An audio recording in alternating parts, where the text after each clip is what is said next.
Planet of the Fakes, and Pigstar HH News. Judge says convicted killer deserves chance for parole, 50 years is long enough. Robert C. Cook at his sentencing hearing Oct. 30 in Oakland County Circuit Court. Robert C. Cook has spent nearly 51 of his 68 years locked up in the Michigan prison system, sentenced to live out the rest of his days there for first-degree murder. Recently, an Oakland County judge decided otherwise. Citing review of case history, reports on behavior in prison and other factors, Judge Martha Anderson of Oakland County Circuit Court has resentenced Cook to 40-60 years in prison with credit for time served, making him eligible for parole. Is 50 years enough? I do believe 50 years is long enough, Anderson said at the conclusion of an Oct. 30 resentencing hearing.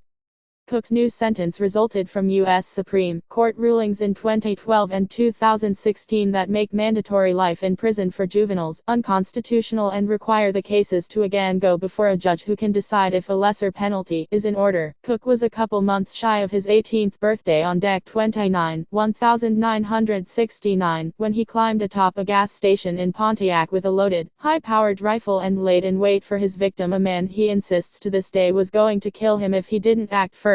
A shot fired by Cook tore into Lloyd Tanner, a 24-year-old, who Cook knew from a Pontiac motorcycle gang.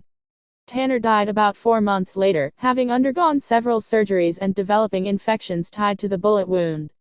Prosecutors heightened Cook's charge to murder, and following a jury trial he was found guilty in 1971. Cook didn't deny shooting Tanner, but believed it was justified.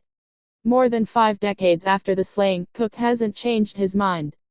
Convicted murderer Robert C. Cook tells Judge Martha Anderson that his case wasn't properly investigated. Eileen Wingblad/Media Use Group.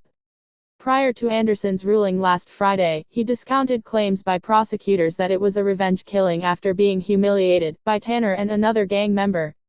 The prosecutor wants you to think that this was a cold-blooded killing. That's not true, Cook said. I punked him out.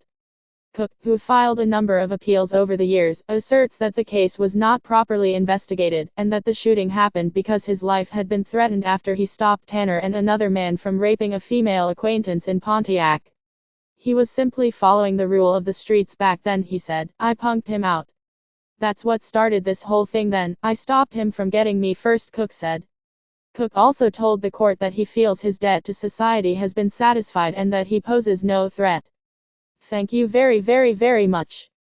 Go to www.amer-eka.com